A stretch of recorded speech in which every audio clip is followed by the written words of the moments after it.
Hello everyone and welcome to my channel.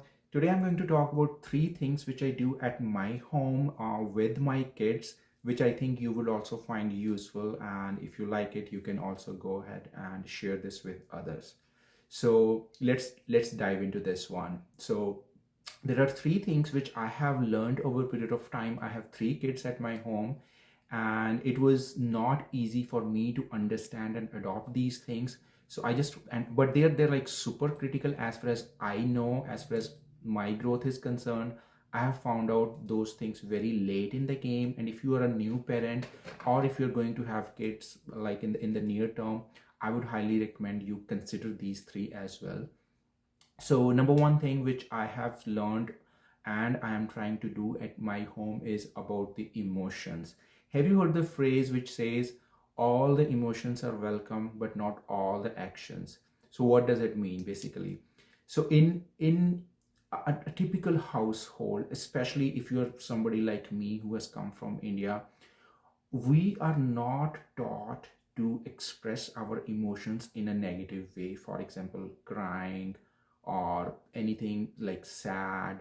We are almost always told that, hey, don't be sad. Hey, don't be mad. Hey, why are you angry? You should not be angry. Uh, and if you will really see all those statements, there is one common factor. It's being, we are denying a particular emotion.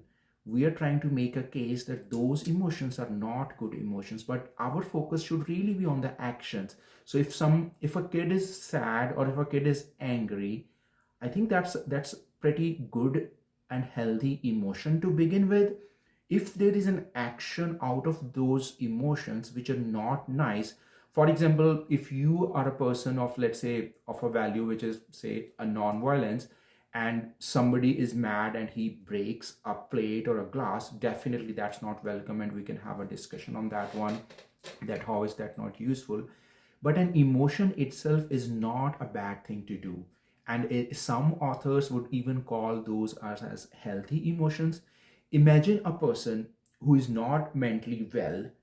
You will probably see that they are not even able to understand if something is going wrong in or his or life. They are not able to express their emotions. They are not able to understand what's going on. And that's if somebody is getting angry or getting sad, we should understand that it's a good thing that they're able to have those feelings in them. Those emotions are important because that's a sign to any individual that something is not right and they have to do something about it.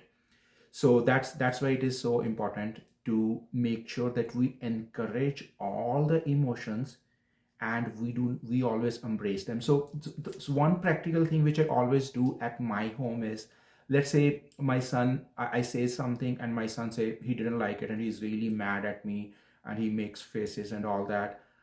I don't go and try to resolve that emotion. All I do is I go, probably give him a hug. I'll be there. I'll not be mad at him why he's there. I'll say, I can understand why are you mad. Uh, I'm sorry I cannot do anything, but I'm here for you. Like those kind of things. But I will not say that.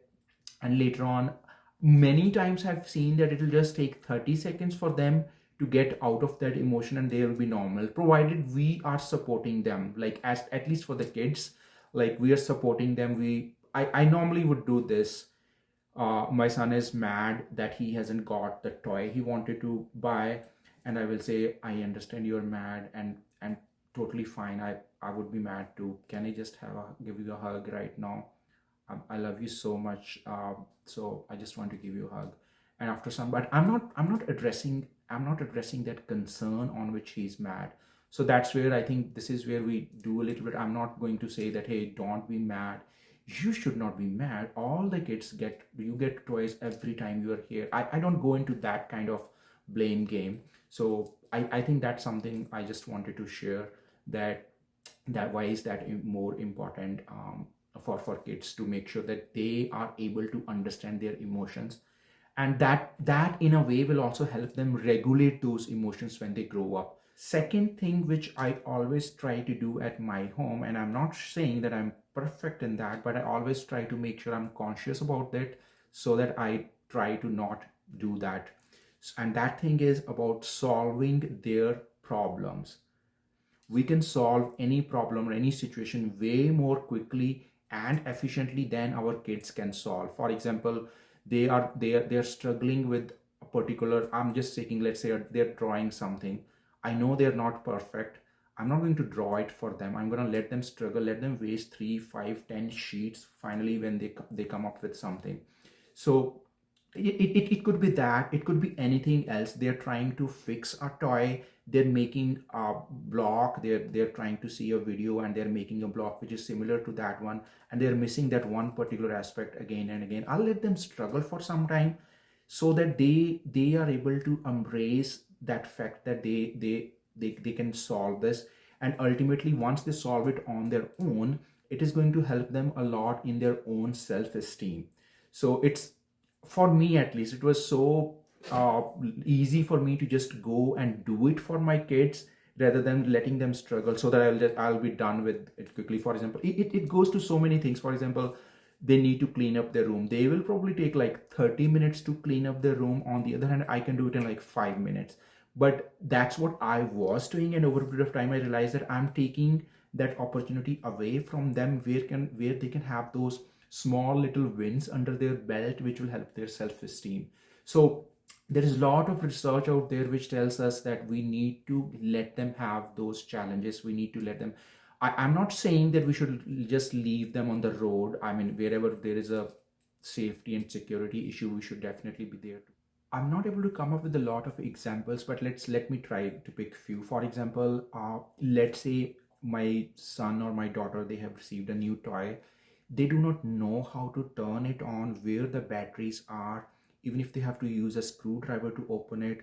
It's so easy for me to just take that, read the instructions, use screwdriver, put everything in place and hand it back to them. On the other hand, I will, my scenario these days is that, hey, I think this would be a beautiful challenge how it works out. I will let them play. Hey, do you need any tool? I think I know they already know where our toolbox in our home is. They go out there, they find out which tool will work here. And ultimately, the sense of achievement which they have once they make that toy working is really amazing. So I think those are the things which I'm saying we should not take their solve their problems. We should let them solve their problems on their own. Even it goes to small little things. Hey dad, I'm going out to play with the friend over there. Yeah, you can go ahead and do it. Do you know if he's home or not? I'll say, no, it's okay. You can go ring the bell, talk to their parents, ask them. So those kind of things, I encourage them to manage their own things. And so, yeah, that's another example where I encourage them to go out, make their own choices, make their own decisions. Definitely not somebody. I'm not saying that everybody should do your own research on this topic, but there is lot of data out there which suggests that if you want to have like strong and resilient kids, you must let them solve their own problems. Third thing I want to talk about is, again, this is something which I don't think almost everybody will be with me on this one, but that's something which I am doing at my home. I will definitely recommend you listen to this and then make up your mind if you want to do it or not. I do not use phrases like good job, great job, those kind of things. And let me illustrate you with one example, which probably you will help you understand why this is not good thing to do. So let's say we all are here for our kids. We all think that we are going to help support our kids. We want to make them a better human being. We want to make sure they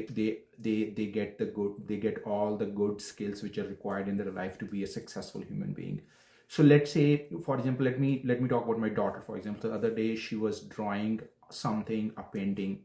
I think it was not a painting but some kind of a drawing, and she came to me. It was the drawing was looking beautiful. So my natural reaction before I started approaching this was that, oh, that is so good, great job. No, that's not bad. That's, I used to do that all the time. So you will say, yeah, that's what else you can do. I'm not saying say a bad job. What I'm saying is, this is what I'm saying. When I see that painting, I spent 5 to 7 seconds maybe to understand what she has drawn. I saw that there were trees. I saw that there was a plane. I saw that there was sun. and I know that she has drawn some similar paintings in the past as well. So now when I look at that painting, in my mind I'm making a comparison, and I'm saying, whoa, you saw this one here, the last time your sun, it was like not even round, and now you have made a perfect sun which is round. And you see this aeroplane, you added wings, look at the colors you have added into the trees, they look so green, and you have also created some flowers out there. Now I'm saying, and that's called, you are really improved from your last drawing. That's called a girl who is really learning and growing in her life. I'm just taking this, you may not have to do it, you may, but if you will spend like 5 to 10 seconds on something which our kid has done, you will definitely be able to find out a pattern how they're doing it. It could be based on learning and growing. It could be based on being responsible. For example, if my son comes in and he says, hey dad, you missed your phone in the car, I just got it for you, and you know what, it was ringing out there. And I will not say, in the past I'll say, hey, thank you so much, that's a great job, man. Now I will say, no, that's called a responsible person. I really like the fact that you were able to see that that phone belongs to me, you picked it up, you didn't leave it there, you picked it up and you brought it to me. That's really called like a responsible person, and I'm so proud of you. So that's a little small little transition, rather than just saying a good job. I don't know if you've heard this word, but there is a word called trophy kids, which means that we sometimes, kids or even grown-ups, they're looking for an external validation to make them feel good about things. And sometimes it starts from these good job things. They do not know what good they have done, but all they know is that somebody says good, they feel good about themselves. On the other hand, what I'm trying to say here, which I do at my home, is that I stay away from giving them some external certifications or validations which do not talk about their own personality or growth aspect, or one specific aspect of their personality, which will be which they'll be able to highlight. It could be anything. It could be honesty, it could be responsibility, it could be learning and growth, it could be physical exercise, whatever thing. It could be making good choices. So let's say my daughter, she likes to eat vegetables, and instead of saying, hey, good job job, hey you did, hey good job job, you ate this. So instead of saying that, I can talk about, hey, I am looking at your plate, I'm seeing there is a lot of green stuff out there. Do you know that means you are eating so healthy, and you are very smart in your choices on what you put in your body? And she will say, yeah, I learned about this one, yeah. And then those are the conversations you change from good job to being more interactive. You give them very specific feedback on why you think they're doing great. So that was my point number 3. I do that I'm trying to do that in my home. Not all, I'm not doing it all the time, I'm not claiming that, but I do try to make sure that I shift those conversations a little bit more in depth and personalized, rather than giving blank good job certificates. So yes, that's all I wanted to share today. If you like this video, I would highly encourage you to please click on the like button and subscribe to my channel for something similar which probably can add value in your life. Thank you so much. Have a good day.